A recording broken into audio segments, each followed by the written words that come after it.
তোর জন্য একটা চাকরি আছে। কোম্পানির বাইক, কোম্পানির ফোন, শুধু কয়েকটা ফোন কল করবি আর রিসিভ করবি, প্লাস কিছু জিনিস ডেলিভারি করবি। এমনকি মেয়েরা পর্যন্ত তোর সাথে কথা না বলে ঘুমাবে না। এই না তুই আমার বন্ধু, বল কি চাকরি যে এত সুযোগ পাবো? Pizza delivery. কি? Pizza delivery?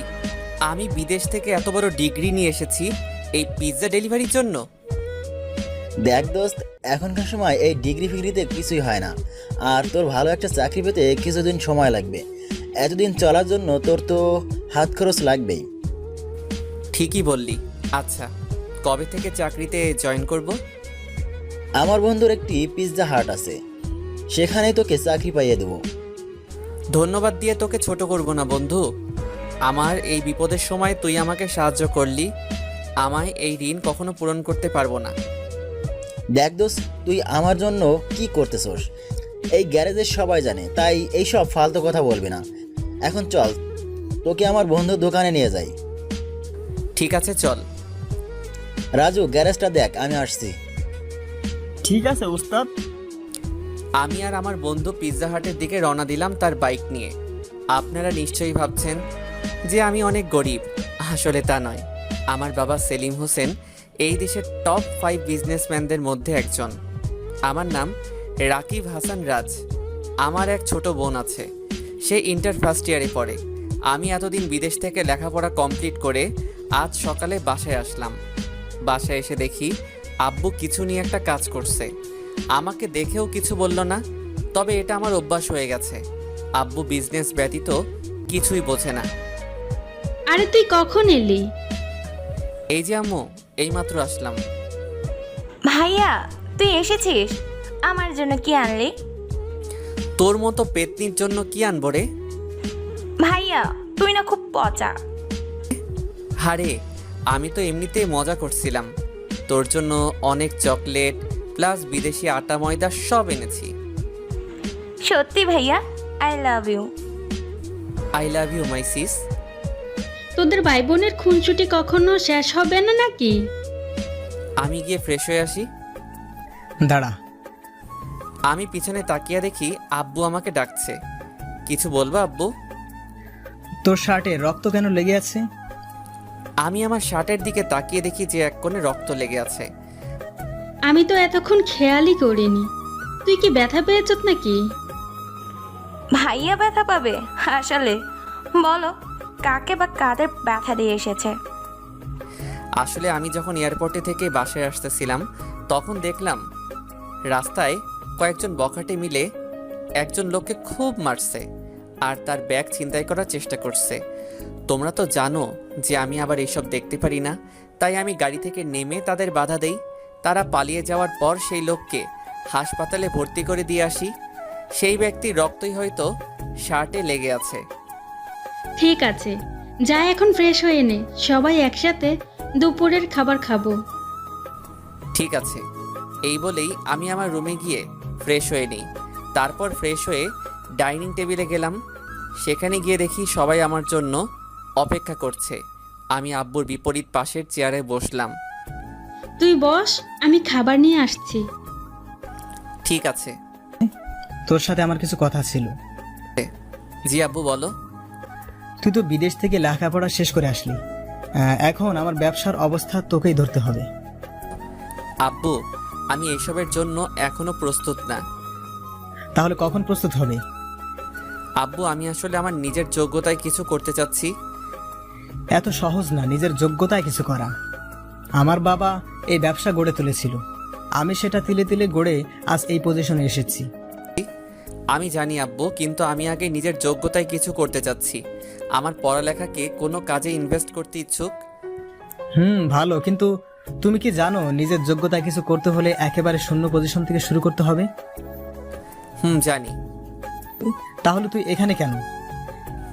মানে? একেবারে জিরো পজিশন, মানে রাস্তা থেকে শুরু করতে হবে। আজকে থেকে তুই আর এই বাড়িতে থাকতে পারবি না। যখন তুই দেখবি মানুষ একা কতটা অসহায়, তখন তুই বুঝবি যে একা থেকে কখনো কিছু করা যায় না। তুমি এসব কি বলছো? আমার ছেলে রাস্তায় থাকবে মানে? তুমি বাবা ছেলের ব্যাপারে ঢুকবে না। যখন দেখবি নিজের খাবার ঘর পর্যন্ত টাকা নেই তখন আসবে আমার কাছে। ওকে আব্বু, আই চ্যালেঞ্জ ইউ। একদিন আমিও বড় কিছু হয়ে দেখাবো। এই বলে আমি নিজের রুমে গেলাম।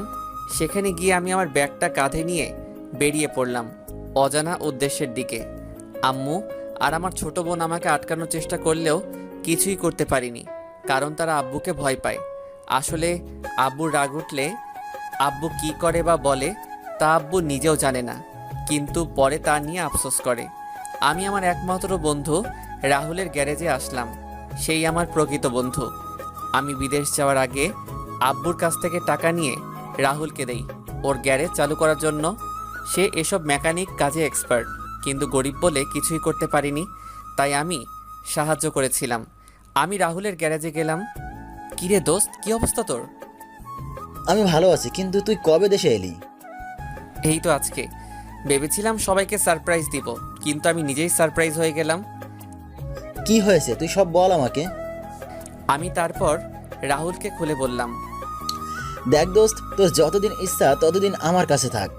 তোর দয়ায় এই গ্যারেজে অনেক জায়গা, আমরা সবাই এক পরিবারের মতো থাকি। এই জায়গায় গ্যারেজ, রুম, রান্নাঘর সব আছে। ভাই আমাকে একটা কাজ দে, যেরকম কাজ আছে তাই দে, যেখানে অনেক টাকা। আমিও আব্বুকে দেখাতে চাই যে আমি কিছু করতে পারি। তোর কাজ লাগবে মানে? তুই বরং আমাদের কাজ করে দে। দোস্ত এত কথা বলিস না, আমি যা বলছি তা কর। দাঁড়া, আমি একটা ফোন করে আসি। রাহুল ফোন করে আসলো। একটা কাজ আছে তোর জন্য, যেটা তোর কমফোর্টেবল হবে মনে হয়। কি কাজ? তারপর তো সবই শুনলেন। আমি আজকে জয়েন করলাম, কিন্তু মনে হচ্ছে না এই কাজ আমার জন্য সুবিধার হবে। প্রথম দিন কাজ করলাম রাত 12টা পর্যন্ত। পরের দিন সকালে। কি রে, আজকে চাকরিতে গেলি না? দোস্ত আমি এই চাকরি করতে পারবো না। কেন? দেখ, কালকে একদিন চাকরি করে আমি বুঝে গেছি এই চাকরি আমার জন্য নয়। কারণ কালকে রাত 12টা পর্যন্ত আমি ডিউটি করি। সারাদিন কল রিসিভ করতে করতে আমার প্রথমে হাত ব্যথা শুরু হয়। তারপর আমি গুলশানের হাই সোসাইটি এলাকায় পিৎজা ডেলিভারি করতে যাই। সেখানে আমি তো প্রথমে বিল্ডিং খুঁজতে আমার 1 ঘন্টা লাগে। 20 মিনিটে আর কি ডেলিভারি দিব। তারপর বিল্ডিং খুঁজে পাওয়ার পর শুনি লিফট খারাপ, কিন্তু ডেলিভারি দিতে যেতে হবে টপ ফ্লোরে, মানে 15 তলা। দোস্ত আমি শেষ, আমি আর এই চাকরি করব না। তুই কিছু একটা কর। তুই যদি মেকানিক্যাল কাজ পারতি তাহলে আমার গ্যারেজেই কাজ করতি। আচ্ছা, তোর জন্য আরেকটা চাকরি আছে। কি চাকরি? তুই এবার কারো কাছে যাবি না, বরং সবাই তোর কাছে আসবে। এমনকি সব বড় লোকেরা এসে তোর সামনে দাঁড়াবে। তুই অনুমতি না দিলে কেউ ভেতরে যেতে পারবে না। কি চাকরি বল তাড়াতাড়ি।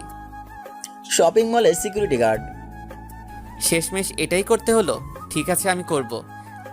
তাহলে আমার সাথে চল। আমি রাহুলের সাথে গিয়ে নতুন চাকরিতে জয়েন করলাম। আসলে রাহুলের এই কয়েক বছরে অনেক চেনা জানা মানুষ হয়ে গেছে। পরের দিন চাকরিতে জয়েন করলাম। সারাদিন চাকরি করে পরের দিন সকালে আমি শুয়ে আছি, আর রাজু আমার পিঠ মালিশ করছে। কি রে, আজকে গেলি না চাকরিতে? আমি দাঁড়িয়ে রাহুলের দিকে গাড়ির ম্যাটেরিয়াল ছুড়লাম। রাহুল তাড়াতাড়ি সরে গেল। তুই কি পাগল হলি নাকি? আমি তোর কোন কালে শত্রু রে দোস্ত? তুই কেন আমাকে এসব ফালতু জব খুঁজে দিস? কেন, আবার কি হলো? আরে গতকাল সারাদিন সবাইকে চেক করতে করতে আমার পিঠ আর কোমর শেষ। সবাইকে নিচু হয়ে হয়ে চেক করতে করতে আমার অবস্থা করুন। তাহলে তুই বল, তুই কি রকম কাজ করতে ইচ্ছুক? তোকে কিছু করতে হবে না, আমি আমার চাকরি নিজেই খুঁজে নিব। তাহলে তুই খোঁজ, আমি গেলাম। রাহুল কাজে চলে গেল। রাজু বলতো, এই শহরে কোনো চাকরি বা ব্যবসায় অনেক টাকা আয় করা যায়? স্যার এই আমাকে স্যার বলার দরকার নেই, আমাকে ভাই বলে ডাকবি। আচ্ছা ভাই, এই শহরে যদি আপনি বড়লোক হতে চান তাহলে আপনাকে ট্যাক্সি চালক হতে হবে। ট্যাক্সি চালক? Going to the near of a taxi. Taxi চালক? হ্যাঁ ভাই, এই শহরে সব থেকে বেশি ইনকাম করে ট্যাক্সি চালকেরা। ধরুন কেউ যদি ওয়েট করতে বলে তাহলে ওয়েটিং চার্জ, আবার ডে শিফট, নাইট শিফট ইত্যাদি এসব তো রয়েছেই। ও, তাহলে তো আমাকে এবারেই কাজ করতে হবে। তাহলে কিভাবে শুরু করবেন? দেখি রাহুল আগে আসুক, তারপর ওর সাথে কথা বলে দেখি। দুপুরের খাবারের সময় রাহুল আসলো। তোর সাথে কিছু কথা ছিল। কি চাকরি করবি ভেবেছিস? সেই ব্যাপারেই তোর সাথে কিছু কথা ছিল। কি বলবি বল। লো, আমি আসলে ট্যাক্সি চালক হতে চাই। শুনলাম নাকি একজন ট্যাক্সি চালক অনেক টাকা ইনকাম করে। তুই ঠিকই শুনেছিস, কিন্তু একজন ট্যাক্সি চালক যেমন অনেক টাকা আয় করে, তেমনি অনেক টাকা ব্যয়ও করতে হয়। মানে? তোর কি ড্রাইভিং লাইসেন্স আছে? আছে, থাকবে না কেন? তুই কি ট্যাক্সি ভাড়া চালাবি নাকি নিজের ট্যাক্সি চালাবি? কোনটাই বেশি টাকা আয় করা যাবে? তুই যদি ভাড়ায় ট্যাক্সি চালাতে ইচ্ছুক তাহলে বেশি টাকা আয় হবে না, কারণ বেশিরভাগ টাকা ভাড়া দিতেই চলে যাবে। আর তুই যদি নিজের ট্যাক্সি চালাতে ইচ্ছুক তাহলে তোকে নিজের ট্যাক্সি কিনতে হবে এবং সেখানেই তোকে টাকা ব্যয় করতে হবে। আর কোনো খরচ নেই, শুধু তেল খরচটা তোকে দিতে হবে। আর তুই যদি ইন্স্যুরেন্স করে রাখিস তাহলে ট্যাক্সির অ্যাক্সিডেন্ট হলেও তুইও টাকা পাবি। তাহলে নিজের ট্যাক্সি চালানোটাই বেশি উপকার মনে হয়। তুই কি জানিস একটা ট্যাক্সি কিনতে কত টাকা দরকার? না রে, জানি না। একটা ট্যাক্সি কিনতে কত টাকা দরকার হবে? কমপক্ষে হলেও 3 থেকে 4 লক্ষ টাকা। এই সামান্য টাকা? দূর, এটা কোনো টাকা হলো নাকি? দোস্ত, তুই মনে হয় ভুলেই গেছিস যে তোর বাপ তোকে বাড়ি থেকে বের করে দিয়েছে, আর তোকে নিজের দমে ট্যাক্সি কিনতে হবে। খাইছে রে বন্ধু, তুই বিশ্বাস কর আমি সত্যিই ভুলে গেছিলাম। এবার আমি কি করি? দোস্ত, তুই একটা কিছু কর, আমি তোর টাকা সময় মতো মিটিয়ে দিব। তুই যদি আমার কাছে আমার জীবনটাও চাইতি, না হলে আমি তাও দিয়ে দিতাম। তোর কারণে আমি একটা জীবিকা নির্বাহের সুযোগ পেয়েছি। কিন্তু দোস্ত, আমার কাছে এখন এত টাকা ক্যাশ নাই, আর যা আছে তাতে চলবে না। সমস্যা নেই, অ্যাকাউন্টে যা আছে তাতেই হয়ে যাবে। কিন্তু উস্তাদ, সেটা তো... চুপ কর। না রাজু, তুই চুপ করবি না। কি হয়েছে তুই বল তো আমাকে। ভাই, আসলে এই গ্যারেজের পিছনের দিকটা একেবারে ভেঙে গেছে, আর সেই দিকটা মেরামত করতে অনেক টাকা দরকার। তাই ওস্তাদ ভেবেছিল যে অ্যাকাউন্টে যা টাকা আছে তা দিয়েই মেরামত হয়ে যাবে। রাহুল, রাজু যা বলছে তা কি সত্যি? আরে ছাড় না, এই গ্যারেজ তোর দান। আমার সব কিছু দিয়ে দিলেও আমার কিছু যায় আসে না, আর আমি গ্যারেজটা মেরামত পরেও করতে পারবো। না দোস্ত, এটা হয় না। তুই তোর অ্যাকাউন্ট থেকে একটা টাকাও খরচ করবি না।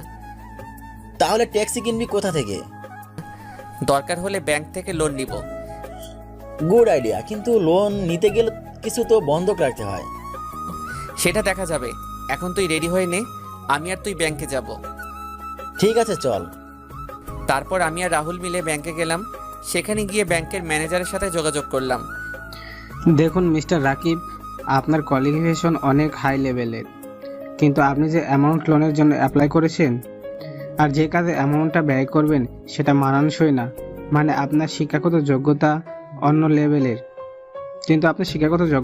লেভেলের, আর এই হিসাবে আপনি যদি ট্যাক্সির জন্য ব্যাংক থেকে লোনের জন্য অ্যাপ্লাই করেন তাহলে এই অ্যামাউন্ট আমরা দিতে পারবো না, কারণ একটা ট্যাক্সি থেকে এই অ্যামাউন্ট আমাদের ব্যাংকের হিসাবের খাতের সাথে মানানসই না। তাহলে আপনি আমাদের লোন দিবেন না? দেখুন, আপনারা যদি কোনো কিছু বন্ধক রাখতে চান আর সেটা যদি আপনাদের লোনের অ্যামাউন্টের সাথে সমান হয় তাহলে আপনার লোন পাস হবে, আর না হলে ইউ মে গো নাও। কিন্তু আমার কাছে তো এমন কিছুই নেই যা বন্ধক রেখে এত বড় অ্যামাউন্টের লোন নিব। তাহলে আপনারা অন্য জায়গায় চেষ্টা করতে পারেন, কিন্তু আমার মতে সবাই একই কথা বলবে, কারণ ব্যাংক পলিসি এমনই হয়। তারপর আমি আর রাহুল মিলে আরও 3টা ব্যাংকে গেলাম, কিন্তু সবাই একই কথা বলেছে। রাতও এসেছে, তাই আমরা দুইজন গ্যারেজে চলে আসলাম। সকালে যখন আবার বের হব তখন... দেখ দোস্ত, আমরা অনেক ব্যাংকে ঘুরছি, কিন্তু কেউ আমাদের লোন পাস করবে না। কিছু একটা বন্ধক রাখতেই হবে। আমি জানি বন্ধু, কিন্তু তুই তো জানিস যে আমার কাছে এমন কিছুই নেই যা বন্ধক রেখে আমি লোন আনবো। তোর কাছে নেই, কিন্তু আমার কাছে তো আছে। মানেটা হলো আমি আমার এই গ্যারেজটা বন্ধক রাখবো। তুই পাগল হলি নাকি? এই গ্যারেজটা তোর ছোটবেলার স্বপ্ন, আর তুই আজকে তোর স্বপ্ন এইভাবে ভেঙে দিবি? এই গ্যারেজটাও যে তোরই অবদান। এখন যদি তুই আমার থেকে এই হেল্প না নেস তাহলে তুই আমাকে আর বন্ধু বলে ডাকবি না। সবাই বলে টাকা দিয়ে সব সম্পর্ক টিকে থাকে, কিন্তু বন্ধুত্ব টিকে থাকে ভালোবাসা দিয়ে, আর সেটা তুই আজকে প্রমাণ করে দিলি। কথাটা বলেই আমি রাহুলকে জড়িয়ে ধরলাম। হয়েছে, এখন আমাকে স্যার ব্যাংকেও যেতে হবে। চল। আমাকে ফ্রেন্ড রিকোয়েস্টের সাথে মেসেজও দিতে হবে, না হলে রিকোয়েস্ট অ্যাকসেপ্ট হবে না। ফাও রিকোয়েস্ট দিয়ে লাভ নাই। তারপর আমি আর রাহুল মিলে অন্য একটা ব্যাংকে গেলাম। সেখানে গিয়ে ব্যাংকের ম্যানেজারের কেবিনে গেলাম। ম্যানেজার অন্যদিকে ঘুরে ফাইল দেখেছিল, তাই আমি তার মুখও দেখতে পাইনি। স্যার, আপনাদের ব্যাংকে একটা লোনের জন্য অ্যাপ্লাই করতে চাই।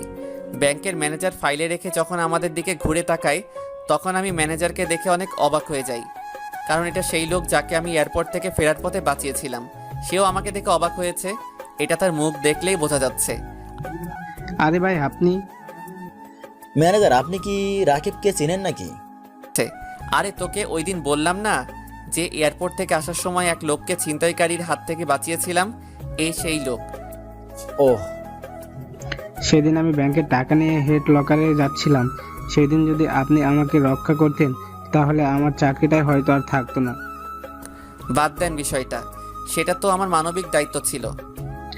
আপনারা এখানে কি করে, কোনো কাজের জন্য এসেছেন? হ্যাঁ, আসলে আমার একটা ট্যাক্সি কেনার জন্য 3 লক্ষ টাকা লোনের দরকার, কিন্তু সব ব্যাংক আমাদের না বলে দিয়েছে, কারণ আমাদের কাছে তেমন কোনো জিনিস নেই যা আমরা বন্ধক দিয়ে লোন উঠাতে পারি। এটা কোনো ব্যাপার না, আমি আপনার লোন পাস করিয়ে দেব। কিন্তু কোনো গ্যারান্টি ছাড়াই আমাকে লোন দিয়ে দিবেন? যে ব্যক্তি একজন অচেনা মানুষের জীবন বাঁচাতে নিজের জীবন রিস্ক রেখে, সে আর যাই করুক না কেন, কোনো ঠকবাজ হবে না। আপনি শুধু এই ফর্ম আর কিছু কাগজের সাইন করে দিন, তাহলে আগামীকালের মধ্যে আপনার লোন পাস হয়ে যাবে। কি বলে যে আপনাকে ধন্যবাদ দিব আমি জানি না। আপনি আমার যত উপকার করেছেন তার বিচারে আমার উপকার একেবারেই ছোট। আপনি শুধু লোন সময় মতো পরিশোধ করে দিবেন। সেটা নিয়ে টেনশন করবেন না, আমি সময় মতো সব লোন পরিশোধ করে দিব। তারপর আমি আর রাহুল ব্যাংক থেকে গ্যারেজে ফিরে আসলাম। দেখলি তো, ভালো মানুষের সাথে সবসময় ভালোই হয়। তুই একেবারে ঠিক কথা বললি। আবার এই দিক থেকে তোর গ্যারেজটা বেঁচে গেল। তাও ঠিক। পরের দিন সকালে আমি আর রাহুল ব্যাংক থেকে টাকাটা নিয়ে শোরুমে চলে গেলাম। তারপর রাহুল গাড়ির কোয়ালিটি চেক করে একটা উন্নত মানের কম দামি ট্যাক্সি প্রায় 3 লক্ষ টাকার মতো কিনে দিল। তারপর রাহুল আমার রেজিস্ট্রেশন আর সাথে যা কাগজপত্র আছে তা সব ঠিক করে দিল। আমার গাড়িটা ট্যাক্সি বললে ভুল হবে, ক্যাবের মতো। অনলাইন ওয়েবসাইটে আমার অ্যাকাউন্ট খুলেছি, এখন যে কেউ আমাকে মানে আমার ট্যাক্সিকে অনলাইনে বুকিং করতে পারবে। আমি একটা নতুন সিম নিয়েছি, সেখানে শুধু বিজনেসের ব্যাপারে কথা বলবো। প্রথম দিন ট্যাক্সি স্ট্যান্ডে গেলাম, প্রায় 2 ঘন্টা হয়ে গেল, কোনো প্যাসেঞ্জার নেই। এখন বুঝতেছি যে টাকা ইনকাম করা অনেক কষ্টের ব্যাপার। হঠাৎ একজন ছেলে প্যাসেঞ্জার আসলো, বয়স 30-এর মতো হবে। ভাই, কলেজে যাবেন? যাবো তো, উঠেন। তারপর প্যাসেঞ্জারকে ভার্সিটিতে রেখে আসলাম। এইভাবে প্রথম দিনে মোট 4 জন প্যাসেঞ্জার আমার ট্যাক্সিতে উঠেছে। সন্ধ্যার দিকে গ্যারেজে ফিরে আসলাম। না রে, সারাদিনে মাত্র 4 জন প্যাসেঞ্জার পেয়েছি, আর সারাদিনের ইনকাম মাত্র 670 টাকা। চিন্তা করিস না, আস্তে আস্তে সব ঠিক হয়ে যাবে। তাই যেন হয়। আমাদের কথা বলার সময় হঠাৎ আমার ফোন বাজা শুরু করলো। কিরে, কে ফোন দিল? বাসা থেকে নাকি? না, আমি তো আমার আগের সিম ডিঅ্যাক্টিভেট করে ফেলেছি আর নতুন সিম নিয়েছি, যেটা অনলাইনে বুকিংয়ের জন্য। তাহলে মনে হয় কোনো প্যাসেঞ্জারের ফোন, তাড়াতাড়ি তোল। কিন্তু আমি আজ অনেক ক্লান্ত, তাই আজকে আর কোথাও যেতে পারবো না। আরে হাদারাম, নাইট শিফটে অনেক টাকা আসে, সাধারণ চার্জের থেকে 3 গুণ টাকা বেশি। তারপর আমি কলটা রিসিভ করলাম, আর ওই পাশ থেকে একটা মেয়ের কণ্ঠ শুনতে পেলাম। হ্যালো, আমার একটা ট্যাক্সি প্রয়োজন। কিন্তু এখন তো রাত 8টা বাজে আর আমার শরীর অনেক ক্লান্ত, আপনি অন্য কোনো ট্যাক্সির ব্যবস্থা করুন। আপনি যত টাকা চান দেব, তাও প্লিজ আসুন। ঠিক আছে, অ্যাড্রেসটা বলুন। আসলে টাকার কথা শুনে রাজি হয়ে গেলাম। আপনি এঞ্জেল নাইট ক্লাবে চলে আসুন। ঠিক আছে, আধা ঘন্টার মধ্যে আসতেছি। এই বলে আমি রাহুলকে বিদায় জানিয়ে অ্যাঞ্জেল নাইট ক্লাবের উদ্দেশ্যে বেরিয়ে পড়লাম। আরও একটা কথা, আপনারা হয়তো ভাবছেন যে আমি বিদেশে থেকেও এই দেশের রাস্তাঘাট কিভাবে চিনি। আসলে আমার ড্রাইভিং এক্সপিরিয়েন্স আছে, সাথে আমার ট্যাক্সিতে জিপিএস সিস্টেম লাগানো আছে, যার ফলে আমার রাস্তাঘাট চিনতে কোনো সমস্যা হয় না। আমি অ্যাঞ্জেল নাইট ক্লাবে পৌঁছাতে পৌঁছাতে রাত প্রায় 10টা বেজে গেল। আমি সেই মেয়েকে আবার ফোন দিলাম তিনি কোথায় আছে তা জানার জন্য। হ্যালো ম্যাম, আপনি কোথায়? আমি তো ক্লাবে পৌঁছে গেছি। হ্যাঁ, ক্লাবের দরজার কাছে আসুন। ঠিক আছে। ফোনটা রেখে আমি ক্লাবের দরজার কাছে গেলাম। সেখানে গিয়ে দেখি এক রূপসী কন্যা বসে আছে, কিন্তু ফুল মাতাল হয়ে। আমি বুঝে গেলাম এই সেই মেয়ে যে আমাকে ফোন করেছিল। ম্যাম, আমি সেই ট্যাক্সি চালক যাকে আপনি ফোন করেছিলেন, আসুন। আমি ট্যাক্সিতে কিভাবে যাব? দেখতেছো না আমার অবস্থা, আমাকে নিয়ে চলুন। ঠিক আছে, চলুন। তারপর আমি মেয়েটাকে ধরে ধরে আমার ট্যাক্সির কাছে নিয়ে গেলাম। তাকে আমার পাশে বসালাম। আমি ড্রাইভিং সিটে গিয়ে বসলাম। ম্যাম, এখন বলুন কোথায় যাবেন? যেখানে ইচ্ছে সেখানে নিয়ে যাও। ম্যাম, এত রাতে ফাইজলামি করবেন না, প্লিজ বলুন কোথায় যাবেন। পার্ক স্ট্রিটে নিয়ে চলুন। ঠিক আছে। তারপর মেয়েটাকে নিয়ে পার্ক স্ট্রিটে যাওয়ার জন্য গাড়ি চালানো শুরু করলাম। তোমার পাশে একটা হট মেয়ে বসে আছে আর তুমি সুযোগ নিচ্ছ না। ম্যাম, আপনি ফুল মাতাল হয়ে গেছেন। কি বলতেছেন আপনি নিজেই জানেন না? আমি তোমার মতো এত হ্যান্ডসাম স্টাইলিশ ট্যাক্সি চালক কখনো দেখিনি। Thanks ma'am. আসলে আমি আমার জামা কাপড় নিয়েই বাসা থেকে বের হয়েছিলাম, আর আমি সবসময় স্টাইলিশ থাকতে পছন্দ করি। কিছুক্ষণ পর ম্যাম, আমরা পার্ক স্ট্রিটে পৌঁছে গেছি। এখন কোন দিকে যাব? ম্যাম, কোথায় যাব? এবারও উত্তর না পাওয়ায় আমি ম্যামের দিকে তাকালাম। আমি মেয়েটার দিকে তাকিয়ে পুরো 440 ভোল্টের শক খেলাম, কারণ আমি তাকিয়ে দেখি সে ঘুমিয়ে পড়েছে। আমি ভয় পেয়ে গেলাম, কারণ আমি জানি কেউ যদি নেশা করে ঘুমায় তাহলে তার ঘুম ভাঙতে 10 ঘন্টার মতো সময় লাগবে। এখন আমি কি করি? দেখি মেয়েটার পার্সে কোনো ঠিকানা পাওয়া যায় কিনা। মেয়েটার পার্স থেকে একটা আইডি কার্ড পেলাম, যেখানে দেখলাম মেয়েটার নাম সোনালিকা, গল্পের নায়িকা, আর মেয়েটি কলেজে ইন্টার ফাইনাল ইয়ারে পড়ে। এখন আমি কি করি, মাথায় তো কিছুই ঢুকছে না। রাত 1টা বেজে গেছে। এত রাতে এভাবে একটা মেয়ের সাথে থাকলে আমার জন্য ভালো হবে না। আমি মেয়েটাকে নিচ থেকে উপর পর্যন্ত একবার দেখলাম। দেখেই বোঝা যাচ্ছে মেয়েটা বড় লোকের মেয়ে। মনে হচ্ছে কোনো পার্টি থেকে মাতাল হয়ে এসেছে। একেবারে শর্ট ড্রেস পরেছে, হাঁটুর উপর পর্যন্ত ড্রেস উঠেছে। যে কেউ এভাবে একটি মেয়েকে দেখলে নিজের উপর কন্ট্রোল হারিয়ে ফেলবে। না না, আমি কি ভাবছি, কিন্তু আমি তো এক ঘোরের মধ্যে চলে গেছি। আমি মেয়েটার দিকে এগোতে লাগলাম। মেয়েটার ঠোঁটের কাছে গিয়ে আবার ফিরে আসলাম। নিজেকে নিজে 2টা থাপ্পড় দিলাম এইসব উল্টাপাল্টা চিন্তাভাবনার জন্য। আমি সোনালিকার পার্স থেকে ওর মোবাইলটা বের করলাম, যদি কারোর সাথে যোগাযোগ করতে পারি। কিন্তু না, এটাতেও কোনো কাজ হলো না। মোবাইলের ব্যাটারি 0%। এখন নিজের উপর রাগ হচ্ছে, কেন আমি এই জায়গায় আসলাম। কথায় আছে না, অতি লোভে তাঁতি নষ্ট। ঠিক সেই মুহূর্তে আমার কানে পুলিশের গাড়ির আওয়াজ শুনতে পেলাম। আমার মাথায় একটা আইডিয়া আসলো, সাথে সাথে আমার মুখে হাসি ফুটে উঠল। সকালবেলা সোনালিকার ঘুম ভাঙছে। সে তার উপর একটা জ্যাকেট দেখতে পেল। সে একটু নড়তেই বেঞ্চ থেকে পড়ে গেল। আউচ, কি ব্যথা! সোনালিকার কথা শুনে একটা লেডি কনস্টেবল আসলো। ঘুম ভাঙলো মহারানীর? আমি এখন কোথায়? কোথায় আবার? জেলে? জেলে মানে? আমি জেলে কি করছি? কিছু করনি মানে? এত ড্রিঙ্ক কি কেউ করে? আসলে আমি ড্রিঙ্ক করি না, কিন্তু গতকাল আমার ফ্রেন্ডের বার্থডে পার্টিতে বন্ধুরা মিলে জোর করে ড্রিঙ্ক করিয়ে দেয়। ভাগ্য ভালো ছিল যে তোমার ট্যাক্সি চালক সৎ আর নিষ্ঠাবান ছিল, তাই সে তোমাকে আমাদের কাছে রেখে যায় আর তার জ্যাকেট তোমার উপরে দিয়ে যায়। এরকম ড্রেস কি কেউ পরে? কাল যদি অন্য কেউ থাকতো আর তার নিয়ত যদি খারাপ থাকতো, তাহলে এতক্ষণ আমরা তোমাকে খুঁজতাম আর তোমার জামা কাপড়বিহীন দেহ রাস্তার মোড়ে পড়ে থাকতো। আসলে আমি এইসব ড্রেস পরি না, কিন্তু বার্থডে পার্টিতে সব বন্ধুরা জোর করায় এই ড্রেস পরেছি।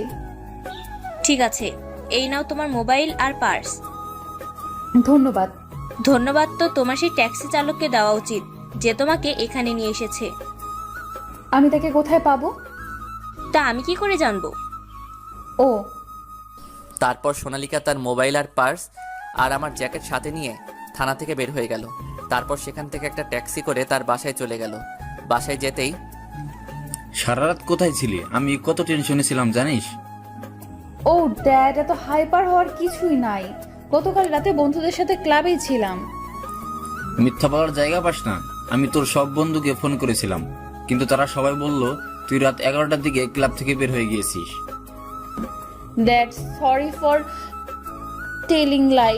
আচ্ছা, গতকাল হয়েছিলটা কি? তারপর সোনালিকা তার আব্বুকে গতকালের সব ঘটনা খুলে বলল। আমার এত আদরের মেয়ে সারা রাত জেলে কাটিয়েছে। Dad, why are you angry?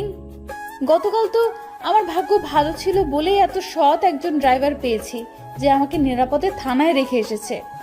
তাও ঠিক, গতকাল যদি আমার গাড়িটা নিয়ে যেতি তাহলে এই সমস্যা আর হতো না। Dad, I am sorry. ঠিক আছে, এখন গিয়ে ফ্রেশ হয়ে নাও। Okay dad. সোনালিকার ব্যাপারে তো আপনাদের কিছু বলাই হয়নি। সে হলো এই দেশের অন্যতম বিজনেসম্যান রফিক সাহেবের মেয়ে। তার মা ছোটবেলায় মারা গিয়েছিল। আমার বাবার থেকে রফিক সাহেবেরা অনেক নিম্ন স্তরের বড়লোক।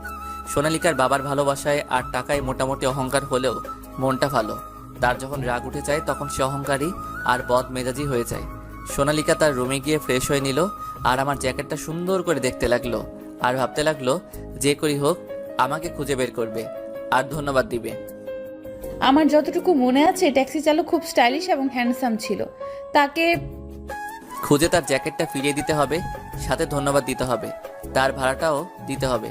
কিন্তু সে আমার যত বড় হেল্প করেছে তার সামনে আমার সব সম্পত্তি দিলেও তার হিসাব মিটবে না। এইদিকে আমি আমার ট্যাক্সিতে করে প্যাসেঞ্জারদের তাদের গন্তব্যে পৌঁছে দিচ্ছি। আমি আজকে সন্ধ্যার মধ্যেই গ্যারেজে ফিরে গেলাম। কি রে, আজকে এত তাড়াতাড়ি ফিরে এলি যে? আজকে ভালো লাগছে না তাই তাড়াতাড়ি চলে আসলাম। ভাইয়ের শরীর কি খারাপ নাকি? না রে, এমনি চলে আসলাম। আসলে গতকাল দেরি করে এসেছিলাম তাই আজকে তাড়াতাড়ি চলে আসলাম। হ্যাঁ, এই কথাটাই তোকে জিজ্ঞেস করব বলে আর করা হয়নি। তুই কাল রাত 2টার দিকে কোথা থেকে এলি, আবার খালি হাতে? তারপর আমি রাহুলকে গতকালকের ব্যাপারে সব খুলে বললাম। তোর লাভই তো হলো না, বরং আরো ক্ষতি হয়ে গেল। তোর এত দামি আর শখের জ্যাকেটটা একটা অচেনা মেয়েকে দিয়ে দিলি। তাহলে কি করতাম? যে শর্ট ড্রেস পরেছিল তাতে তাকে পুলিশ স্টেশনে রেখে আসতেও আমার কেমন যেন অস্বস্তি লাগছিল। তারপর যে ঠান্ডা পড়েছে তাই তার উপরে আমার জ্যাকেটটা দিয়ে এসেছিলাম। তারপর কি কোনো খোঁজ খবর নিয়েছিলি? থানায় গিয়েছিলাম কিন্তু মেয়েটা ছিল না। তাহলে মেয়েরা তোমাকে ধন্যবাদ না দিয়ে চলে গেল? কত বড় অকৃতজ্ঞ মেয়ে ভেবে দেখো। না রে রাজু, মেয়েটা আমার ব্যাপারে খোঁজ নিয়েছিল কিন্তু কোনো খোঁজ পাইনি। ঠিক আছে, এখন গিয়ে ফ্রেশ হয়ে শুয়ে পড়, রাতে ডিনারের সময় ডাকবো তোকে। ঠিক আছে। তারপর আমি ফ্রেশ হয়ে শুয়ে পড়লাম। রাতে রাজু এসে ডেকে যায় ডিনারের জন্য। আমি ডিনার করে ঘুমিয়ে পড়ি। পরের দিন আমি আবার সময় মতো ট্যাক্সি স্ট্যান্ডে চলে যাই। অন্যদিকে ভার্সিটিতে বুঝলি রে হিয়া, আমি যতক্ষণ পর্যন্ত এই ট্যাক্সি চালককে ধন্যবাদ না জানাই ততক্ষণ পর্যন্ত আমি ঠিক থাকতে পারবো না। তুই যে কেন বুড়ো ট্যাক্সি চালকের খেয়ালে ভাবছিস বুঝি না আমি। এই, তুই বুড়ো কেন বললি? তাহলে কি বলবো? ট্যাক্সি চালকেরা কি কখনো হ্যান্ডসাম হয় নাকি? কেন হয় না? আমি যার কথা বলতেছি সে অনেক হ্যান্ডসাম ছিল। মানছি আমি নেশায় ছিলাম, তবু আমার যতটুকু মনে আছে তাতে আমি বলতে পারি ছেলেটা ইয়ং, হ্যান্ডসাম এবং স্টাইলিশ ছিল। আর ওর জ্যাকেটটা দেখে আমি বুঝেছি ছেলেটা হয়তো বড় লোক হবে, কারণ জ্যাকেটটা অনেক দামি ব্র্যান্ডের ছিল। ঠিক আছে, তোর কথা মানলাম।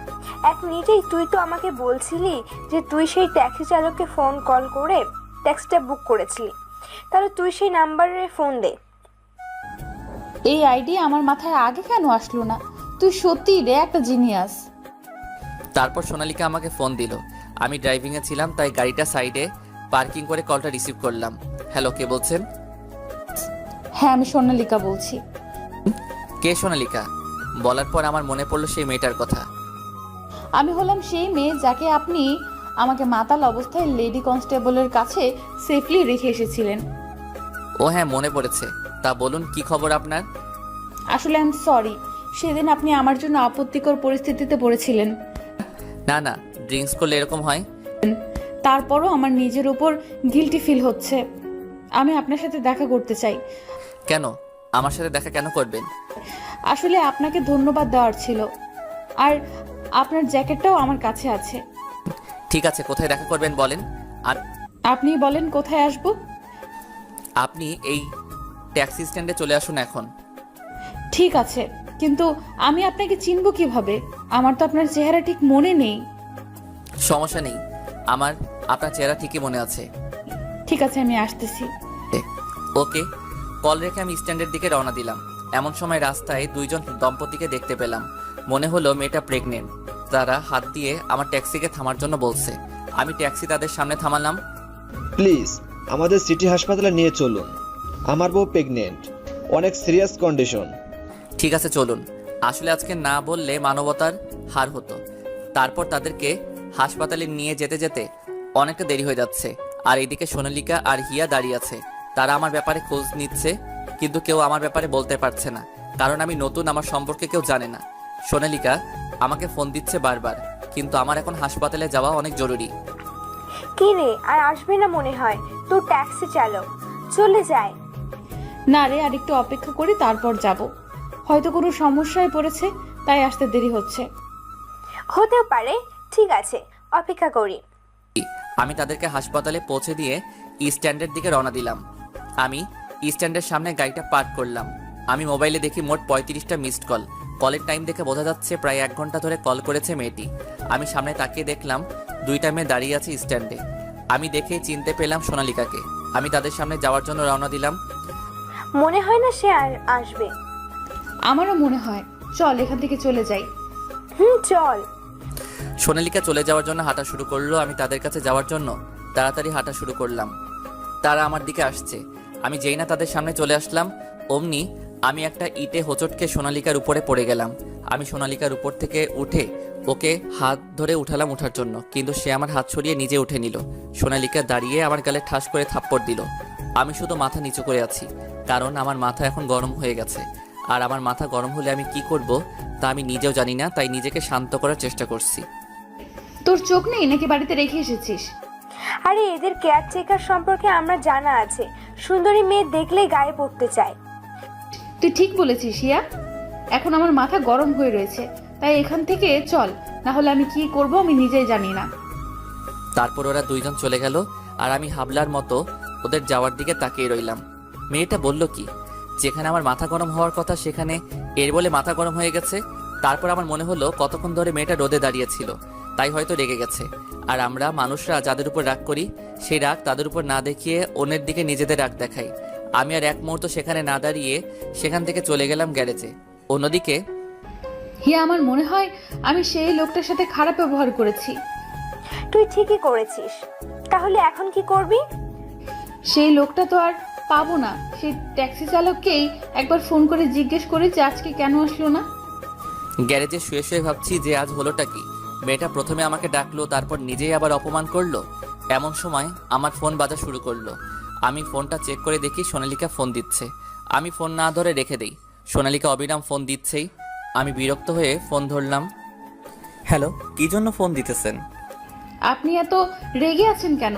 রেগে থাকার কথা তো আমার, কারণ আজকে আপনি আমার কথা রাখেননি। আপনি আজ কেন আসলেন না?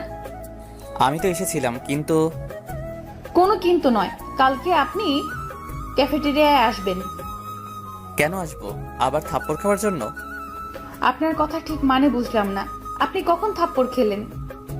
আজকে আপনি ট্যাক্সি স্ট্যান্ডে যাকে থাপ্পড় দিয়েছিলেন সেই লোকটি আমি ছিলাম। কি আপনি ছিলেন?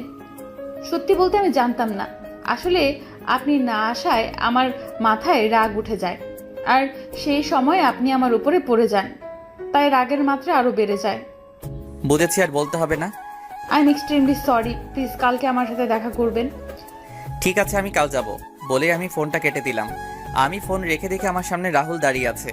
কি রে, কিছু বলবি? তুই এখন কার সাথে কথা বললি? কার সাথে আবার? প্যাসেঞ্জারের সাথে? না না, তুই আমাকে মিথ্যা বলতেছিস। আমি শুনেছি কাল কোথাও একটা যাবি, অপর পাশের ব্যক্তির সাথে। ক্যাফেটেরিয়াতে যাব সোনালিকার সাথে দেখা করতে। এই সোনালিকাটা আবার কে? আরে সেদিন বললাম না, ওই মেয়েটার ব্যাপারে, যাকে আমি পুলিশ স্টেশনে রেখে এসেছিলাম। বুঝলাম, কিন্তু সেই মেয়েটার সাথে তোর আবার কিসের কথা? তারপর আমি রাহুলকে আজকে সারাদিনে যা হয়েছে সব বললাম। এই মেয়েটা তোর পিছে কেন পড়েছে? জানি না রে। আমার মনে হয় তোর প্রেমে পড়ে গেছে। আরে সে তো এখনো আমার চেহারাও দেখেনি। তাহলে তুই প্রেম কর মেয়েটার সাথে। এ হয় না রে দোস্ত। কেন হয় না? মেয়েটা কি সুন্দর না? সুন্দর না মানে? একেবারে পরীর মতো সুন্দর। তাহলে তোর প্রবলেমটা কোথায়? আমার লক্ষ্য হলো এখন বড় লোক হওয়া, আর আব্বুকে প্রমাণ করে দেওয়া যে আমিও কিছু হতে পারি। তা তো আমি জানি ভাই, কিন্তু আর কতদিন সিঙ্গেল থাকবি? আমার নিয়ে তোকে ভাবতে হবে না, তুই বল তোর কি খবর? আমার আর কি, আমার আগামী মাসে বিয়ের কথা হবে। তোর বিয়ে হবে আর আমি জানি না? আরে আমি একটা রিলেশনে আছি, আর আব্বু আম্মুকে গ্রাম থেকে তাদের কাছে সামনের মাসে পাঠাবো আমার বিয়ের কথা বলতে। আর তুই তো আমার বিয়ের সব দায়িত্ব নিবি। তুই না থাকলে কি আমার বিয়ে হবে? এখন আমাকে পাম দিচ্ছিস, পরে তো বউ পেয়ে বন্ধুকে ভুলে যাবি। আরে একদম না, তুই হলে আমার জিগারের দোস্ত, তোকে কি করে ভুলতে পারি? তুই থাক, আমার ফোন এসেছে। যা। তারপর ট্যাক্সি নিয়ে আবার বের হলাম। আজকে নাইট শিফট করে মোটা অঙ্কের টাকা হাতে এসেছে। এভাবে যদি কয়েক মাস ভালো করে ইনকাম করতে পারি তাহলে আমার আর অন্য চাকরি করতে হবে না, এই ব্যবসায় সেটেলড হয়ে যাব। পরের দিন সকালে ট্যাক্সি নিয়ে বের হলাম আর বিকালে সোনালিকার বলা ক্যাফেটেরিয়াতে চলে গেলাম। সেখানে গিয়ে সোনালিকাকে ফোন দিলাম। Hello ma'am. হ্যাঁ বলুন, আপনি এখন কোথায়? ক্যাফেটেরিয়ার বাইরেই আছি। আমরা ভেতরে আছি, আপনি চলে আসুন। Okay ma'am. তারপর আমি ক্যাফেটেরিয়ার ভিতরে ঢুকলাম। আশেপাশে তাকিয়ে দেখলাম সোনালিকা ম্যাম আর তার পাশে তার বান্ধবী বসে আছে ক্যাফেটেরিয়ার এক কোণের টেবিলে। সেই দিনের থেকে আজকে বেশি সুন্দর লাগছে ম্যামকে, কিন্তু আমাকে এসব বিষয় দেখলে চলবে না। আমি তাদের কাছে গেলাম। হ্যালো ম্যাম, আমি সেই দিনের ট্যাক্সি চালক। সোনালিকা আর হিয়া আমাকে নিচ থেকে উপর পর্যন্ত চেক আউট করলো, তারপর কথা বলা শুরু করলো। ও আপনি বসেন। Thanks ma'am. এইসব ম্যাম ট্যাম আমার পছন্দ না। আমার নাম সোনালিকা আর এ হলো আমার বান্ধবী হিয়া। আমি রাকিব, একজন সাধারণ ট্যাক্সি চালক। দেখে তো মনে হয় না। মানে? হিয়া বলতে চাচ্ছে যে আপনাকে থুকু, মানে আপনি আমাদের থেকে 3-4 বছরের বড়, তাও আমি কি তোমাকে তুমি বলতে পারি? আমি কিছুক্ষণ চুপ থেকে তারপর বললাম, হ্যাঁ কেন নয়। আর আমি কি বলবো? তুই ভাই বলে ডাকিস। এই কথাটা বলার পর হিয়া সোনালিকার দিকে অ্যাংরি লুকে তাকালো আর হিয়া মুচকি মুচকি হাসছে। আপনাদের যা ইচ্ছা বলে ডাকতে পারেন। আসলে হিয়া বলতে চাইছিল যে তোমাকে দেখে এত স্টাইলিশ লাগে যে কোনো ট্যাক্সি চালককে লাগে না। আপনি কি আমাকে এই কথা বলার জন্য ডেকেছেন? আমার কিন্তু অনেক কাজ আছে। আরে না না, আমি তো তোমাকে সেদিনের জন্য ধন্যবাদ জানাতে রেখেছি। সেদিন তুমি না থাকলে যে আমার কি হতো। আরে না না, সেটা আমার একজন মানুষ হিসেবে কর্তব্য ছিল। আর হ্যাঁ, এটা নাও। তারপর সোনালিকা আমাকে আমার জ্যাকেটটা ফেরত দিল। Thanks for it. বাবা তুমি তো অনেক ভালো ইংরেজি বলতে পারো, তা কতটুকু লেখাপড়া করেছো? এদের সত্যি কথা বলা যাবে না। এটা কি হলো বলো? হিয়া তো কিছু একটা জিজ্ঞেস করেছে। আমি আর পড়ালেখা, আমি তো এক ফরেনার স্যারের থেকে 1 মাস ইংরেজি শিখেছি। 1 মাসেই এত ভালো ইংরেজিতে কথা বলতে পারো? তোমার তো অনেক শার্প মেমোরি দেখছি। জি ম্যাম। আবার ম্যাম? আমাকে সোনালিকা বলে ডাকবে। আর বলো কি খাবে? আপনারাই অর্ডার দেন। তুই অর্ডার দে। রাকিব ভাই কি এইসব খাবারের নাম জানে? এই মেয়েটা দেখি বেশি বেশি কথা বলে। আহা, তুই থাম না। রাকিব তুমি অর্ডার করো। ঠিক আছে ম্যাম। থুক্কু সোনালিকা। তারপর আমি 3 জনের জন্য 3টা ব্ল্যাক কফি আর স্যান্ডউইচ অর্ডার করলাম। খেতে খেতে আমরা কথা বলছিলাম, আসলে একে অপরের সম্পর্কে কথা বলছিলাম। এমন সময় ক্যাফেটেরিয়াতে আমার আব্বু তার বিজনেস ক্লায়েন্টের সাথে এসেছে। আব্বু আমার পিছনের টেবিলে বসায় আমি বুঝতে পারিনি, কিন্তু আব্বু আমার কণ্ঠস্বর ঠিকই চিনতে পেরেছে। সেই দিন আমি বাসা থেকে বের হওয়ার পর আব্বুরও মন খারাপ হয়ে গেছে। ঠিক মতো খায় না, ঘুমায় না। আব্বু ভেবেছিল যে এখন আমাকে বাসায় নিয়ে যাবে, কিন্তু আমাদের কথা শুনে সে কথা মাথা থেকে ঝেড়ে ফেলে দিল। তা রাকিব, তোমার বাসায় কে কে আছে? মা, বাবা আর এক ছোট বোন। তোমার বাবা মা আর বোন কি করে? বোন ইন্টার ফার্স্ট ইয়ারে, আম্মু গৃহিণী আর আব্বু। কথাটা বলেই আমি চুপ হয়ে গেলাম, কারণ এদেরকে সত্যি কথা বলা যাবে না। কি হলো বলো, তোমার আব্বু কি করে? আসলে আব্বু, কথাটা বলে আমি আবার চুপ হয়ে গেলাম, কারণ সামনের দেওয়াল পুরোটা কাচের, আর সেই কাছে আমি দেখতে পাচ্ছি যে আব্বু আমার কথা মন দিয়ে শুনছে। আমার মাথায় এক শয়তানি বুদ্ধি আসলো। আসলে ছোটবেলা থেকে আব্বুকে রাগাতে আমার অনেক ভালো লাগতো। কি হলো বলো? আব্বু আর কি করে, আমার ঘাড়ে বসে বসে খায়, সারাদিন ঘরে বসে থাকে আর নেশা করে, বন্ধুদের সাথে বসে জুয়া খেলে। আর কি বলবো বলো? একটু স্যাড লুকে বললাম, কিন্তু ভিতরে তো আমি হাসছি। আর এইদিকে আব্বু আমার কথা শুনে তেলে বেগুনে জ্বলছে। তাহলে তো তোমার পরিবারের সব চাপ তোমার উপরেই। আমার কথা রাখো, তোমার ভবিষ্যৎ পরিকল্পনা বলো।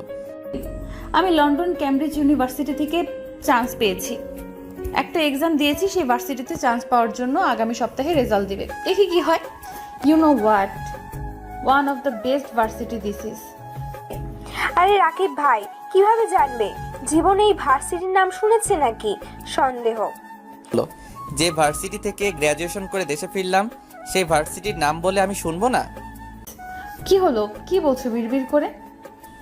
না কিছু না। আসলে আমাকে যেতে হবে, আমার কাজ আছে। আমাদেরও যেতে হবে, অনেক দেরি হয়ে গেছে। তারপর কাউন্টারে গিয়ে বিল দেওয়ার সময় সোনালিকা বিল দিয়ে দিল আমার আগে। এটা কি হলো? কি হলো আবার? না মানে তুমি বিলটা দিলে কেন? আরে সমস্যা নেই, মনে করো সেদিনের ভাড়াটা দিয়ে দিলাম। চালাক আছো। সোনালিকা হেসে দিল। এই মেয়ের হাসি দেখে আমি ক্রাশ খেলাম। এই হাসিটা আমাকে যেন পাগল করে দিচ্ছে। কিভাবে একটা মেয়ে এত সুন্দর করে হাসে? আমি কয়েকজন প্যাসেঞ্জারকে নামিয়ে রাতের দিকে গ্যারেজে চলে গেলাম। আর এইদিকে আব্বু বাসায় গিয়ে, তোমার ছেলে কি কোনোদিনও মানুষ হবে না? কেন, রাকিব আবার কি করেছে? এমনিতেই ছেলেটাকে বাসা থেকে বের করে দিয়েছো। কেমন আছে, কোথায় থাকে, কি করে কিছুই জানি না। কি আর করে মেয়ে পটাচ্ছে? মানে আব্বু, তুমি কি ভাইয়াকে দেখেছো? বলো না আব্বু, বলো না। তারপর আব্বু আজকে সব কথা আম্মু আর রিয়াকে বলল। আম্মু আর রিয়া তো হেসে গড়াগড়ি খাচ্ছে এমন ভাব। এতে হাসার কি আছে বুঝলাম না। আব্বু, ভাইয়া তোমাকে এইবারও বোকা বানিয়ে দিল। মানে? মানেটা হলো রাকিব হয়তো কোনোভাবে তোমাকে দেখে ফেলেছিল, তাই এই কথাটা বলেছে তোমাকে রাগানোর জন্য। তুমি তো জানো রাকিব তোমাকে রাগাতে কত ভালোবাসে। যা, এইবারও বোকা হয়ে গেলাম। ভেবেছিলাম ছেলেটা হয়তো কষ্টে আছে, কিন্তু না, ছেলে তো দিব্যি গার্লফ্রেন্ডের সাথে ক্যাফেটেরিয়াতে বসে আড্ডা দিচ্ছে। তাতে তোমার কি? দেখবে আমার ছেলে একদিন প্রমাণ করে দিবে যে সেও কিছু করতে পারে। রাতে আমি শুয়ে শুয়ে সোনালিকার কথা ভাবছি। না চাইতেও তার ওই মায়াবী মুখ আর তার ভুবন ভোলানো হাসি মাখা মুখ আমার চোখের সামনে ভেসে উঠছে। আমি শুধু এটা ভাবছি যে একটা মেয়ের হাসি কিভাবে এত সুন্দর হতে পারে। আমি যেন এক ঘরের মধ্যে আছি। এমন সময় রাহুল আর রাজু আসলো আমার সাথে কিছু কথা বলতে। কি রে, শুয়ে শুয়ে কি ভাবতেছিস? ভাবছি একটা মেয়ের হাসি এত সুন্দর কিভাবে হয়। কি বললি? ওস্তাদ, আমার মনে হয় রাকিব ভাই প্রেমে পড়েছে। ঘরের মধ্যে কথাটা বললাম। না না, কিছু না। রাজু তো ভুল কিছুই বলেনি। তোর কথাবার্তায় বোঝা যাচ্ছে তুই প্রেমে পড়েছিস। ঘটনা কি খুলে বলতো? না না, কিছু না। কি বলছিস এসব আবল তাবল? তারপর আমি রাহুলকে আজকের ব্যাপারে খুলে বললাম। আজকে সোনালিকার সাথে আমার কি কথা হয়েছে, তারপর আব্বুর নামে কি কি বলেছি। আমার মনে হয় তুই মেয়েটার হাসির উপর প্রেমে পড়েছিস। ছাড় এইসব বিষয়, আমি এখন এসব বিষয় নিয়ে ভাবতে চাই না। তোরা জানিস যে আমার লক্ষ্য এখন বড় লোক হওয়া। ভাই চিন্তা করেন না, আমরা আছি তো। আর আপনি অবশ্যই আপনার বাপের থেকেও বড় লোক হইবেন। তাই যেন হয় রাজু। অন্যদিকে সোনালিকা শুয়ে শুয়ে আমার কথা ভাবছে। ছেলেটা কত সুন্দর আর কত ভদ্রভাবে কথা বলে, কিন্তু জীবনে অনেক দুঃখ। এইভাবে এক সপ্তাহ চলে গেল। একদিন সকালে আমি একজন প্যাসেঞ্জারকে নিয়ে একটি ভার্সিটিতে নিয়ে আসলাম। আমি আমার ভাড়া নিয়ে যে ট্যাক্সি নিয়ে চলে যাব, ঠিক তখনই দেখলাম সোনালিকা আর ওর বান্ধবীরা ভার্সিটির গেটের সামনে দাঁড়িয়ে আছে। আর সোনালিকাকে দেখে মনে হচ্ছে অনেক দুঃখী, আর মনে হচ্ছে অনেক কান্না করেছে। আমি কি যাব একবার সোনালিকার কাছে? কিন্তু আমি গেলে যদি সে অপমানিত বোধ করে, কারণ সেখানে সবাই দামি ব্র্যান্ডের জামা কাপড় পরে আছে, আর আজকে আমি লোকাল ড্রেসেই স্টাইলিশ লুকে এসেছি। আসলে আমার সব ব্র্যান্ডের জামা কাপড় আমি রেখে দিয়েছি, কারণ আমার ব্র্যান্ডের জামা কাপড় দেখে আমাকে কেউ ট্যাক্সি চালক মনে করে না। আর লোকাল ব্র্যান্ডের জামা কাপড়কেই আমি স্টাইলিশ করে দিয়েছি। আমি লন্ডন থাকতে ফ্যাশন হাউসে 2 মাসের কোর্স করেছি। আসলে আব্বু জানে না যে আমি লন্ডনে থাকতে অনেক ধরনের বিজনেসের কোর্স করেছি। আমি ট্যাক্সি থেকে নেমে সোনালিকার কাছে গেলাম। সোনালিকা, তোমার কি কিছু হয়েছে? আমার কথা শুনে সোনালিকা আর ওর বান্ধবীরা আমার দিকে তাকালো। সোনালিকা, তুই কি এই খ্যাতকে চিনিস নাকি? কে, তুই চুপ থাক। রাকিব ভাই আসলে সেই দিন সোনালিকা বলেছিল না যে সে লন্ডনের ক্যামব্রিজ ইউনিভার্সিটিতে চান্স পাওয়ার জন্য এক্সাম দিয়েছে। আজ রেজাল্ট দিয়েছে, কিন্তু সোনালিকা চান্স পায়নি। এটা তো সত্যি অনেক দুঃখের ব্যাপার। শুধু তাই নয়, আর না, কিছু হয়নি রাকিব। হিয়াকে বলতে দাও সোনালিকা। আজকে ভার্সিটিতে অ্যাডমিশন নিতে এসেছিলাম, কিন্তু ভার্সিটির কিছু সিনিয়র সোনালিকার সাথে খারাপ ব্যবহার করেছে, খারাপ খারাপ কথা বলেছে, শরীরে বিভিন্ন জায়গায় টাচ করতে চেয়েছে। আমি তাকিয়ে দেখি সোনালিকা কান্না করছে। সিনিয়রেরা কি এখনো ভিতরে আছে? সোনালিকা, আসো আমার সাথে। কিন্তু কোথায়? সোনালিকা, কোন ছেলেগুলো? রাকিব, ছেড়ে দাও, ওরা অনেকজন আছে। তুমি শুধু বলো কোন ছেলেগুলো তোমাকে বিরক্ত করেছে। ভাইয়া সোনালিকা বলবে না, আমি বলছি। এই যে শুনছেন ভাই সাহেব, আরে রকি, মেয়েটা মনে হয় আমাদের কাছে মজা নেওয়ার জন্য এসেছে।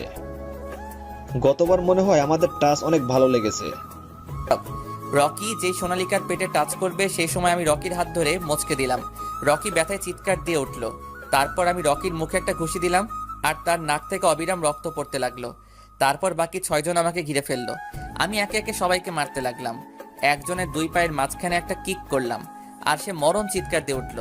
আরেকজনের পেটে ঘুষি দেওয়ার সাথে সাথে তার মুখ থেকে রক্ত বের হলো। আরও বাকি 5 জনকে একইভাবে মাটিতে শুইয়ে দিলাম। সবাই আমাদের মারামারি দেখে আমাদেরকে ঘিরে ফেলেছে।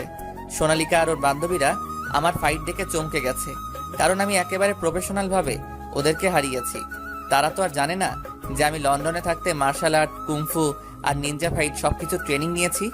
এই ভার্সিটি এই এলাকার সবচেয়ে নামি দামি একটা ভার্সিটি। সব ভার্সিটিতেই র্যাগিং হয়, কিন্তু কোনো ভার্সিটির কারো অধিকার নেই কোনো মেয়ের সম্মানহানি করার। সবাই এখানে পড়তে আসে কোনো মেয়ের শ্লীলতাহানি করার জন্য না। এটাই কি আপনাদের এডুকেশন সিস্টেম? অনেক জোরে জোরে বললাম যাতে সবাই শুনতে পারে।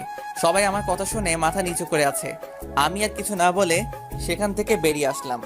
আমি যেই ট্যাক্সিতে উঠতে যাব ঠিক তখনই সোনালিকা আমার দিকে দৌড়াতে দৌড়াতে আসলো। তোমাকে অনেক ধন্যবাদ আমার সাহায্য করার জন্য। এটা তো আমার কর্তব্য ছিল। আমাকে তুমি এই নিয়ে 2বার সাহায্য করেছো। 2বারই আমাকে কেউ সাহায্য করেনি। তোমাকে ধন্যবাদ দিয়ে ছোট করব না আমি, কিন্তু আমি তোমাকে ডিনারের ইনভাইট করতে চাই। এ কোন মহাবিপদে পড়লাম! এভাবে তো আমি কখনো কাজে মনোযোগ দিতে পারবো না। কি হলো বলো? আসলে আমার সময় নেই, নিচু স্বরে কথাটা বললাম। সময় নেই বললে তো হবে না। আচ্ছা তুমি বলো তোমার কখন সময় হবে, আমি কিছুক্ষণ চুপ থেকে। আজকে তো ক্রিসমাস, তুমি একটা কাজ করো, তুমি গ্যারেজে আসবে রাত 8টার দিকে। গ্যারেজে কেন? দেখো আমার সময় নেই তোমার জায়গায় যাওয়ার জন্য, কিন্তু আমি যে জায়গায় থাকি সেই জায়গায় তোমার সাথে ডিনার করব। কথা হলো ডিনার করার এখন কেউ খাওয়ায়, সেটা কোনো ব্যাপার না। এটা কিন্তু ঠিক না। আমি তোমাকে খাওয়াবো, ঠিক আছে অন্য সময় খাওয়াবো, কিন্তু তুমি গ্যারেজে থাকো কেন? আসলে আমি গ্যারেজে থাকি মানে আমার বন্ধুর গ্যারেজ, আর আমার পরিবার গ্রামে থাকে। তোমার টেনশন নেওয়ার দরকার নেই, কারণ গ্যারেজে আমার প্রাণপ্রিয় বন্ধু রাহুল আর আমার ছোট ভাইয়ের মতো রাজু থাকে। গ্যারেজ আমাদের কাছে কোনো 5 স্টার হোটেলের চেয়ে কম না, সেখানে গেলেই দেখতে পারবে। ওকে, আজকে দেখা হবে, বাই। কোথায় যাবে বলো, আমি ড্রপ করে দেই। আসলে আমি গাড়ি নিয়ে এসেছি। তোমার গাড়ি থাকতে তুমি সেই দিন রাতে ট্যাক্সি বুক কেন করলে? আসলে আমি বন্ধুদের সাথে গেলে গাড়ি নেই না, কারণ ড্রাইভার আব্বুকে সব বলে দেয়। কিন্তু সেদিন রাতের ঘটনার পর আব্বুর অর্ডার আছে, আমি যে কোনো জায়গায় যাই না কেন গাড়ি নিয়ে যেতে হবে। ঠিক আছে, রাতে দেখা হবে। ওকে, বাই। আমি ট্যাক্সি নিয়ে চলে গেলাম। সোনালিকা যেই না ওর গাড়ির দিকে যাবে ঠিক তখনই তার সামনে একটা গাড়ি থামলো। গাড়ি থেকে নেমে এলো এই দেশের টপ বিজনেসম্যানের মধ্যে একজন, সেলিম হোসেন। হ্যাঁ, আমার আব্বু নামলো গাড়ি থেকে।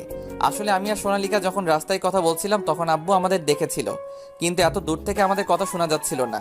তাই আমি যাওয়ার পর আব্বু সোনালিকার কাছে আসলো। তুমি রফিকের মেয়ে না? জি আঙ্কেল, আর আপনি নিশ্চয়ই আমার আব্বুর সবচেয়ে প্রিয় বন্ধু সেলিম হোসেন। আমি আপনার সম্পর্কে ম্যাগাজিন থেকে জেনেছি। তুমি তো দেখি অনেক কিছু জানো। তা তোমার সাথে ওই ছেলেটা কে ছিল? সোনালিকা এখন কি বলবে সে জানে না। আঙ্কেল, আব্বুকে প্লিজ কিছু জানাবেন না। আসলে সে একজন ট্যাক্সি চালক, তাই আব্বুকে আমার রিলেশনের ব্যাপারে কিছু বলিনি। কি ট্যাক্সি চালক? আঙ্কেল, আমি জানি আপনি হয়তো ভাবছেন যে আমার মতো বড় লোকের মেয়ে কিভাবে একজন ট্যাক্সি চালককে ভালোবাসে, কিন্তু আঙ্কেল ভালোবাসা তো আর টাকা দেখে হয় না, মন থেকে হয়। ঠিক আছে, যাও। তারপর সোনালিকা চলে গেল, আর আব্বু ভাবছে যে আমি একজন ট্যাক্সি চালক কিভাবে হলাম। এখন আব্বুর নিজেরই খারাপ লাগছে। আর অন্যদিকে সোনালিকা তার গাড়িতে বসে ভাবছে যে সে কি বলল একটু আগে। সে কোনো কিছু না ভেবে উল্টাপাল্টা বলল, তবে তার ভালোই লাগছে আমার ব্যাপারে এইসব বলে। সন্ধ্যার মধ্যে আমি, রাহুল আর রাজু মিলে গ্যারেজটাকে পরিষ্কার করে নিলাম, আর পুরো গ্যারেজটা বেলুন আর ফেস্টিভাল টুলস দিয়ে সাজিয়ে দিলাম। আর যাই হোক, একটা মেয়ে আসবে, নোংরা পরিবেশে তো আর ক্রিসমাস পালন করতে পারবে না। তবে ক্রিসমাস যতই খ্রিস্টানদের অনুষ্ঠান হোক না কেন, আনন্দ সবাই করতে পারে। রাত 8টার দিকে সোনালিকার গাড়ি গ্যারেজের ভিতর গিয়ে থামলো। আজকে সোনালিকাকে দেখে আমি পুরো ফিদা, কারণ সে একটা সাদা লেহেঙ্গার সাথে ম্যাচিং চুড়ি। কি যে সুন্দর লাগছে বলে বোঝানো সম্ভব না। মনে হচ্ছে একটা সাদা পরি গাড়ি থেকে নেমে আমার দিকে হেঁটে আসছে। আমি যেন এক ঘোরের মধ্যে আছি। আমার ঘোর কাটলো সোনালিকার ধাক্কাতে। কি হলো, এইভাবে কি দেখছিলে? কই কিছু না। তা আজকে আমাকে কেমন দেখাচ্ছে বললে না তো? মনে হচ্ছে একটা সাদা পরী আমার কাছে আসছে। কি যে বলো না, আমার লজ্জা লাগে না বুঝি? আর লজ্জা পেতে হবে না, এখন ভিতরে আসো। ঠিক, চলো, কিন্তু 1 মিনিট দাঁড়াও। তারপর সোনালিকার গাড়িটাকে ফেরত পাঠিয়ে দিল ড্রাইভারকে দিয়ে। গাড়ি পাঠিয়ে দিলে কেন? আজকে আমাকে তুমি বাসায় পৌঁছে দিবে। কিন্তু তোমার বাবা যদি রাগ করে? ড্যাড কিছুই বলবে না। আমি বলে এসেছি যে আমি আমার এমন বিশেষ ফ্রেন্ডের সাথে ক্রিসমাস সেলিব্রেট করতে যাচ্ছি, যার কাছে আমি ফুল সেফ। এত বিশ্বাস করো আমায়? আহবার জিগায়। তারপর আমি সোনালিকাকে রাহুল আর রাজুর সাথে পরিচয় করিয়ে দিলাম। সবাই অনেক আনন্দ করলাম।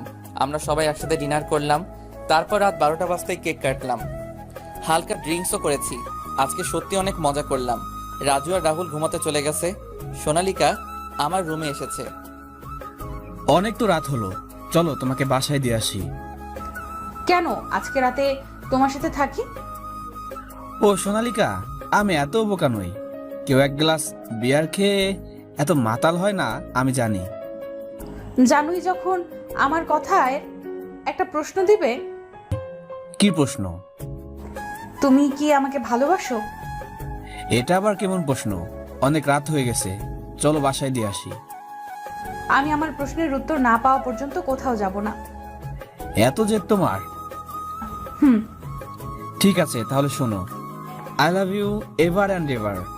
I love you so much. Will you be my dream girl for life long? Yes বলে সোনালিকা আমাকে জড়িয়ে ধরলো। হয়েছে, এবার ছাড়ো, বাসায় যেতে হবে। বলো। তারপর আমি সোনালিকাকে নিয়ে আমার ট্যাক্সি করে তার বাসা নিচে আসলাম। আমরা চলে এসেছি, নামো এবার। আজকে আমাদের রিলেশনের ফার্স্ট ক্রিসমাস, আর আমাকে তুমি মিষ্টি মুখ না করিয়ে বাসায় পাঠিয়ে দিচ্ছ। এত রাতে আমি মিষ্টি পাবো কোথায়? আগামীকাল খাওয়াবো। আমি আজই খাবো, আর মিষ্টি তো তোমার কাছে আছে। আমার কাছে কোথায় মিষ্টি আছে? তারপর সোনালিকা ওর ঠোঁট দিয়ে ইশারা করলো। ওরে এত চালাক তুমি! এতদিন তো জানতাম এই ডায়লগ শুধু ছেলেরা বলে, কিন্তু তুমি তা প্রমাণ করে দিলে। আমাকে আর কিছু না বলতে দিয়ে সোনালিকা তার ঠোঁট দিয়ে আমার ঠোঁট জোড়া বন্ধ করে দিল। এভাবে কতক্ষণ ছিলাম বলতে পারবো না। সোনালিকা আমাকে ছেড়ে দেওয়ার পর দুজনেই হাঁপাচ্ছি। মিষ্টি খাওয়া হয়েছে? সোনালিকা লজ্জায় কিছু বলল না, শুধু মাথা নাড়িয়ে হ্যাঁ বলল। তারপর সোনালিকা ওর বাসায় চলে গেল, আমি গ্যারেজে চলে গেলাম। এভাবে আমার আর সোনালিকার দিনগুলো কাটতে লাগলো। আমি ব্যাংকে লোন মিটিয়ে আবারও লোন নিয়েছি, কিন্তু 10 লাখ টাকা। আমি সেই টাকা দিয়ে আরও 3টা ট্যাক্সি কিনে ভাড়ায় দিয়ে দিলাম। এতে করে আমার অনেক লাভ হতে লাগলো। এইদিকে রাহুলের বিয়ে হয়ে গেছে। একদিন আমি আর সোনালিকা ক্যাফেটেরিয়াতে বসে আছি। রাহুল ভাইয়েরও তো বিয়ে হয়ে গেল। তো কি হয়েছে? কি হয়েছে মানে? তোমাকে এবার আমার বাবার সাথে কথা বলতে হবে আমাদের বিয়ের ব্যাপারে। দেখো, তুমি এত বড় লোকের মেয়ে, আর আমি একজন সামান্য ট্যাক্সি চালক। তোমার বাবা তো আমাকে মেনে নিবে না, তাই আমাকে বড় কিছু হতে হবে। তুমি থাকো তোমার বড় কিছু নিয়ে, আর এদিকে ড্যাড আমার বিয়ে নিয়ে কথা বলা শুরু করে দিয়েছে। না না, আমাকে আর কিছুদিন সময় দাও। আচ্ছা, আর মাত্র 15 দিন সময় দিচ্ছি। তারপর যদি তুমি আমার ড্যাডির সাথে কথা না বলো, তাহলে আমি আমার ড্যাডের পছন্দ মতো ছেলেকে বিয়ে করে নেব। আচ্ছা, আমি গ্যারেজে শুয়ে শুয়ে ভাবছি যে কিভাবে আমি বড়লোক হব, কারণ মাত্র 4টা ট্যাক্সি দিয়ে কোটিপতি হতে পারবো না। আমি আমার সমস্যাটা রাহুলকে জানালাম। তুই তো বিদেশ থেকে অনেকগুলো বিজনেসের কোর্স করেছিস, তাহলে সেই কোর্সের শেখানো টেকনিক অ্যাপ্লাই কর। আমি ভাবছি একটা ছোট দেখে ফ্যাশন হাউস খুলবো, কিন্তু তার জন্য আমার এই ট্যাক্সির প্রফিট যথেষ্ট না। তুই তো আমার থেকে সাহায্য নিবি না জানি আমি। তাহলে এক কাজ কর, ব্যাংক থেকে লোন নে, আর তোর কাছে এখন বন্ধক রাখার মতো সম্পদও আছে। না রে দোস্ত, আমি যদি ব্যাংক থেকে লোন নেই তাহলে আমাকে সেই লোন পরিশোধ করতে হবে, আর তাতে আমার প্রফিট কিছুই থাকবে না। তাহলে কি করবি? জানি না রে। এক কাজ কর, আমি আর তুই একসাথে ফ্যাশন হাউস শুরু করি পার্টনারশিপে। তুই তো আমার থেকে সাহায্য নিবি না, কিন্তু পার্টনারশিপ তো করতেই পারি। আমার টাকা আর তোর ট্যালেন্ট সব মিলে একদম ধামাকা বিজনেস করব আমরা। আইডিয়াটা খারাপ না দোস্ত, তারপর আমি আর রাহুল মিলে একটা ফ্যাশন হাউস শুরু করি। আমি আমার যে একটা ট্যাক্সি চালাতাম সেটা আমি ভাড়ায় দিয়ে দিছি। এখন আমি আমার পুরো মনোযোগ আমার নতুন বিজনেসে লাগাবো। আমার জ্ঞান আর বিদেশ থেকে গ্র্যাজুয়েশন সার্টিফিকেট এই বিজনেসকে সাকসেসফুল করতে অনেক সাহায্য করেছে। এই ব্যবসায় রাহুলের অবদান কোনো অংশ কম নয়। আমি সোনালিকার বাবার সাথে দেখা করি আর তার কাছে সোনালিকে পড়ালেখা শেষ হওয়া পর্যন্ত সময় চাই, আর তিনি আমাকে মেনেও নেয়। এভাবে 2 বছর চলে গেল। আমি আগের থেকে বড়লোক হয়ে গেছি। আমার এখন প্রায় 500টার মতো ট্যাক্সি আছে। আমি আমার টাকা আর ট্যালেন্টকে ঠিকমতো ইনভেস্ট করতে পেরেছি বলেই আজ আমি এত দূরে। লন্ডন থেকে আমি যেসব বিজনেস কোর্স করেছি সেগুলো অ্যাপ্লাই করেছি। আমি আমার ব্যাংক থেকে লোন নিয়ে অনেকগুলো বিজনেস স্টার্ট করেছি, আর রাহুলের গ্যারেজটাকে শহরের সবচেয়ে বড় গ্যারেজে পরিণত করেছি। এখন এখানে অনেক লোক আছে, তাই রাজুকে আমার ট্যাক্সি কোম্পানির ম্যানেজার বানিয়ে দিয়েছি। সময়ের সাথে টেক্কা দিতে দিতে এখন আমি দেশের সবচেয়ে বড় ট্যাক্সি কোম্পানির মালিক। আর আমার ফ্যাশন হাউস আমার বোন রিয়ার নাম, যেটা দেশের অন্যতম জনপ্রিয় ফ্যাশন হাউস। দেশের তরুণদের দিক দিয়ে আমি সবার উপরে। আমি এখন দেশের টপ বিজনেসম্যানদের মধ্যে একজন। দেশের তরুণদের দিক দিয়ে আমি সবার উপরে। আমি এখন দেশের টপ বিজনেসম্যানদের মধ্যে একজন। আগামীকাল আমাকে অ্যাওয়ার্ড দেওয়া হবে বিজনেসম্যান অব দ্য ইয়ার হিসেবে, কারণ 2 বছর আগে মোটামুটি ধনী থাকলেও গত 1 বছরে সব থেকে বেশি টাকা আমি ইনকাম করেছি। অনুষ্ঠানে সোনালিকা, ওর বান্ধবীরা আর ওর বাবাও থাকবে। আমার পক্ষ থেকে রাহুল, ওর বউ মিম আর ওদের 1 বছরের ছেলে রূপকও যাবে। রাজুও যাবে আমার সাথে। শুনেছি দেশের টপ বিজনেসম্যানদের মধ্যেই একজন আমাকে অ্যাওয়ার্ড দিবে। পরের দিন আমরা সবাই অনুষ্ঠানে চলে গেলাম। আমি আজ অনেকটাই খুশি, কারণ আজ আমি আমার চ্যালেঞ্জ কমপ্লিট করতে পেরেছি। আমার আজকের অ্যাওয়ার্ড শো পুরো দেশে লাইভ দেখানো হবে।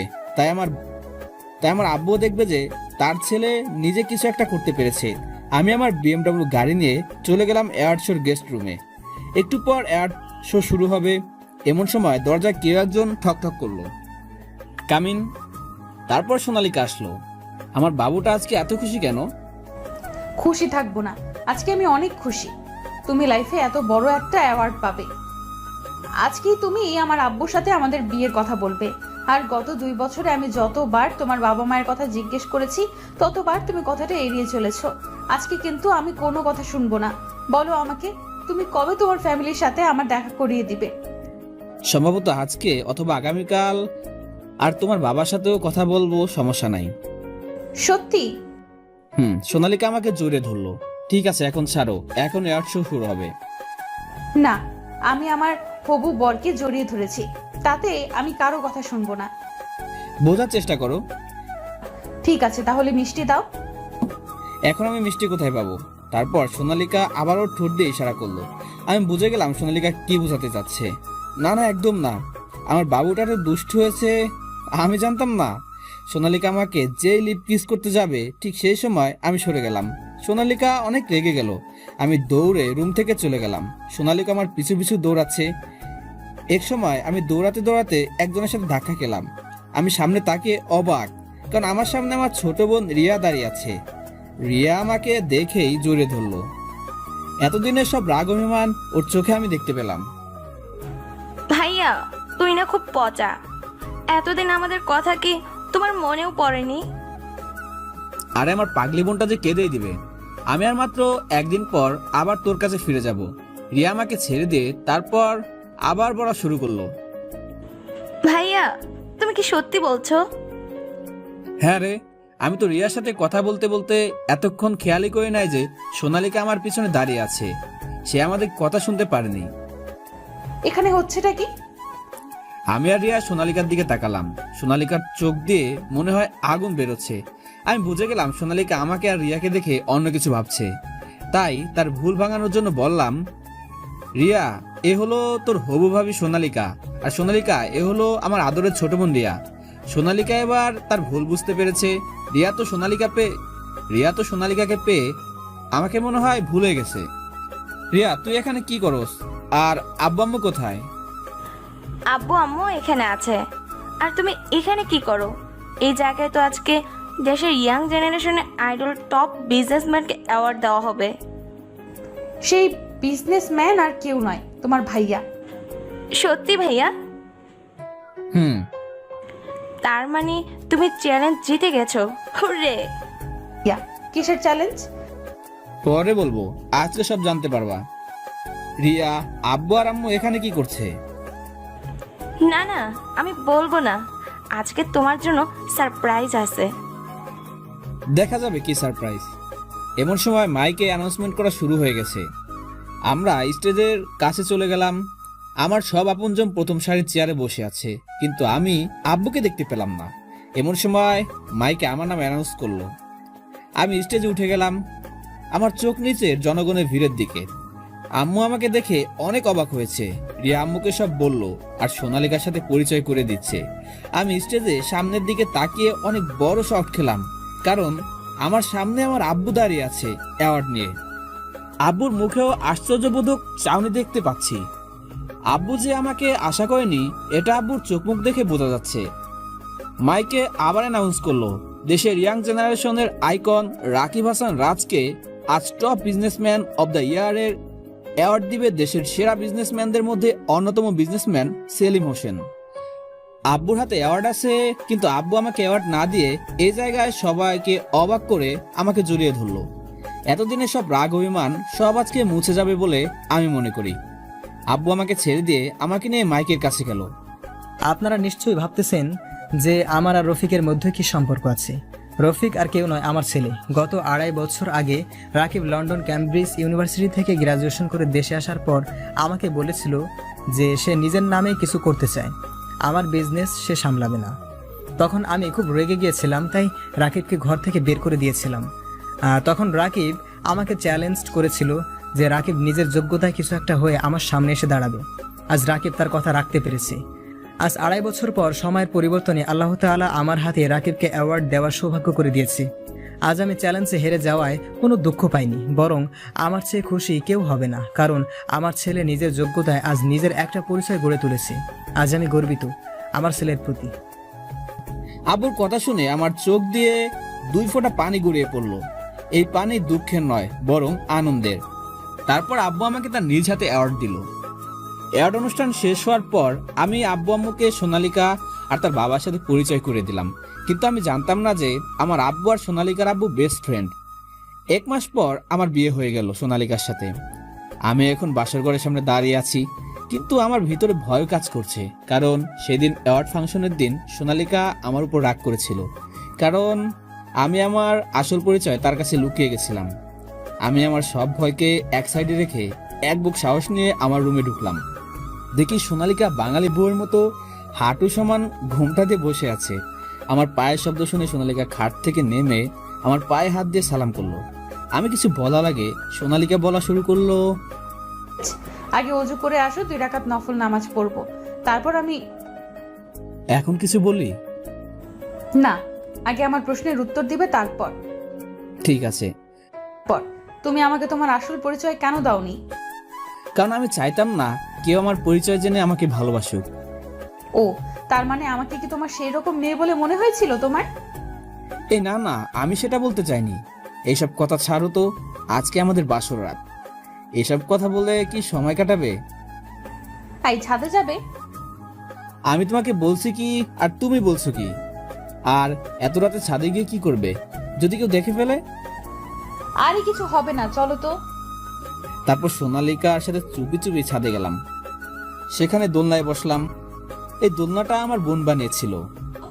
চারটা আজ অনেক আলো দিচ্ছে না? এরকম দৃশ্য আমি কখনো দেখিনি। এখন কি আমাকে একটু মিষ্টি দিবে? অনেকদিন মিষ্টি মুখ করিনি। সোনালিকা কিছু না বলে মাথা নেড়ে হ্যাঁ বোধক ইশারা করলো। বাকিটুকু আর না জানাই ভালো। মুই ভদ্রপোলা 5 বছর পর। ড্যাডি, ড্যাডি, মাম্মা আমাকে খুব বকেছে। কি, তোমার মাম্মার এত বড় সাহস যে আমার প্রিন্সেসকে বকা দিবে? তোমার মাম্মাকে আমি বকুনি দিয়ে দেব। ঠিক আছে, আই লাভ ইউ ড্যাডি। ওরে, আমার নামে বিচার দেওয়া হচ্ছে বুঝি? হ্যাঁ, তুমি আমাকে বকেছো না, তাই আমি ড্যাডির কাছে তোমার নামে বিচার দিয়েছি। এখন ড্যাডি তোমাকে বকবে। মাই প্রিন্সেস, তুমি একটা কাজ করো, তোমার ফ্রেন্ডসদের সাথে খেলতে যাও, আর আমি তোমার মাম্মাকে বকা দিব। ওকে। তারপর ফারিয়া খেলতে চলে গেল। তুমি আমার প্রিন্সেসকে বকেছো কেন? তুমি তোমার মেয়েকে মাথায় উঠিয়ে এত বিগড়ে দিয়েছো। তাই নাকি? এই কি করছো? কেন আমার বুকে আদর করছি? এই না না, একদম না। ফারিয়া বলছে তার একটা ফুটফুটে ভাই চাই, আর আমি এখন তাই করব। তাই বুঝি, কিন্তু এই প্রসেস করার আগে তোমার এই দর্শকদের বলে দাও এখান থেকে যেতে। কোনো শরম লজ্জা নাই, দেখেছো সিন দেখার জন্য বসে আছে। ঠিক বলেছো। আমার প্রিয় দর্শক বন্ধুরা, আপনারা যান আপনাদের কাজে, আর আমি আমার বংশবৃদ্ধির কাজ করি। তারপর কি হলো আপনাদের জানতে হবে না। এইভাবে মিলন হলো আরো একটি সম্পর্ক।